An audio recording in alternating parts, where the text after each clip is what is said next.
നമസ്കാരം, സ്വാഗതം. ഞാൻ വിഷ്ണു അടൂർ. കോളിംഗിന് വേണ്ടി മാത്രം ഫോൺ ഉപയോഗിക്കുന്ന ആളുകൾക്ക് ഏറ്റവും കോസ്റ്റ് എഫക്റ്റീവായി റീചാർജ് ചെയ്യാൻ പറ്റുന്ന BSNL പ്ലാനുകളെ പറ്റിയാണ് നമ്മൾ ഈ വീഡിയോയിൽ സംസാരിക്കുന്നത്. നിലവിലിപ്പോൾ BSNL കോളിങ്ങിന് വേണ്ടി മാത്രമായിട്ട് പുറത്തിറക്കിയിട്ടുള്ള ഒരു പ്ലാനുണ്ട്. അത് 439 പ്ലാനാണ്. ഈ 439 രൂപയ്ക്ക് റീചാർജ് ചെയ്താൽ നമുക്ക് ലഭിക്കുന്ന വാലിഡിറ്റി എന്ന് പറയുന്നത് 80 ദിവസമാണ്. ഈ 80 ദിവസവും നമുക്ക് അൺലിമിറ്റഡ് കോൾസ് കിട്ടും. ഈ ഒരു പ്ലാനിൻ്റെ കൂടെ നമുക്ക് ഡാറ്റ വരുന്നില്ല. 300 SMS-കളും നമുക്ക് ഉപയോഗിക്കാൻ വേണ്ടി സാധിക്കും.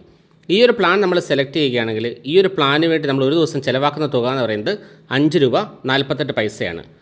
പക്ഷേ ഇതിനേക്കാൾ മികച്ച ചില പ്ലാനുകൾ കൂടിയുണ്ട്. കാരണം ഇത് കോളിംഗ് ഉള്ളി പ്ലാനാണെന്ന് പറഞ്ഞ് അവതരിപ്പിച്ചിട്ടുണ്ടെങ്കിലും ഇതിനേക്കാളും ലാഭകരമായിട്ട് ഉപയോഗിക്കാൻ പറ്റുന്ന മറ്റ് ചില പ്ലാനുകൾ കൂടിയുണ്ട്. അതിനെപ്പറ്റി കൂടെ പറയാം. പ്ലാൻ 319 രൂപയ്ക്ക് റീചാർജ് ചെയ്താൽ നമുക്ക് ലഭിക്കുന്ന വാലിഡിറ്റി എന്ന് പറയുന്നത് 60 ദിവസമാണ്. ഈ 60 ദിവസവും നമുക്ക് അൺലിമിറ്റഡ് കോൾസ് ലഭിക്കും, 10 GB ഡാറ്റ ലഭിക്കും, 300 SMS-കളും ലഭിക്കും. ഈ ഒരു പ്ലാൻ നമ്മൾ റീചാർജ് ചെയ്യുകയാണെങ്കിൽ അതിനുവേണ്ടി നമ്മൾ ഒരു ദിവസം ചിലവാക്കുന്ന ശരാശരി തുക എന്ന് പറയുന്നത് 5 രൂപ 31 പൈസയാണ്. പ്ലാൻ 897 രൂപയ്ക്ക് റീചാർജ് ചെയ്താൽ നമുക്ക് ലഭിക്കുന്ന വാലിഡിറ്റി എന്ന് പറയുന്നത് 165 ദിവസമാണ്. ഈ 165 ദിവസവും നമുക്ക് അൺലിമിറ്റഡ് കോൾസ് ലഭിക്കും. ആകെ നമുക്ക് 24 GB ഡാറ്റ ലഭിക്കും. ഒരു ദിവസം നമുക്ക് 100 SMS വെച്ചും ഉപയോഗിക്കാൻ വേണ്ടി സാധിക്കും. ഈ ഒരു പ്ലാൻ നമ്മൾ സെലക്ട് ചെയ്യുകയാണെന്നുണ്ടെങ്കിൽ ഇതിനു വേണ്ടി നമ്മൾ ഒരു ദിവസം ചിലവാക്കുന്ന ശരാശരി തുക എന്ന് പറയുന്നത് 5 രൂപ 43 പൈസയാണ്. BSNL പ്ലാൻ 1499 രൂപയ്ക്ക് റീചാർജ് ചെയ്താൽ നമുക്ക് ലഭിക്കുന്ന വാലിഡിറ്റി എന്ന് പറയുന്നത് 300 ദിവസമാണ്. ഈ 300 ദിവസവും നമുക്ക് അൺലിമിറ്റഡ് കോൾസ് ലഭിക്കും. ആകെ നമുക്ക് 32 GB ഡാറ്റ ലഭിക്കും.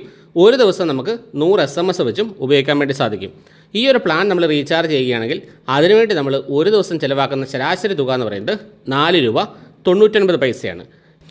ഈ പറഞ്ഞ 4 പ്ലാനുകളും നമുക്ക് കോളിങ്ങിന് വേണ്ടി മാത്രം സിം ഉപയോഗിക്കുന്നവർക്ക് സെലക്ട് ചെയ്യുവാൻ അനുയോജ്യമായിട്ടുള്ള പ്ലാനുകളാണ്. നമുക്ക് ഡീറ്റെയിൽ ആയിട്ടുള്ളൊരു കമ്പാരിസൺ നോക്കാം.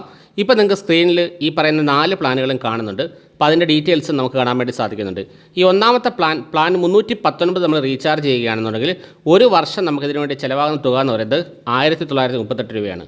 പ്ലാൻ 439 റീചാർജ് ചെയ്യുകയാണെങ്കിൽ ഒരു വർഷം നമുക്കാകെ 2000 രൂപ ചിലവാകും. പ്ലാൻ 897 ചെയ്യുന്നുണ്ടെങ്കിൽ ഒരു വർഷം നമുക്ക് 1982 രൂപ ചിലവാകും. പ്ലാൻ 1490 ചെയ്യുന്നുണ്ടെങ്കിൽ ഒരു വർഷം നമുക്ക് ചിലവാകുന്നത് 1821 രൂപയാണ്. ഒരു കാര്യം നമ്മൾ ശ്രദ്ധിച്ച് നോക്കുക, BSNL കോളിങ്ങിന് വേണ്ടി മാത്രമുള്ള കസ്റ്റമേഴ്സിന് വേണ്ടി ഇറക്കിയിട്ടുള്ള പ്ലാൻ 439 ലാഭകരമായിട്ടുള്ള പ്ലാനുകളാണ് ഈ കാണിക്കുന്ന 3 പ്ലാനുകളും.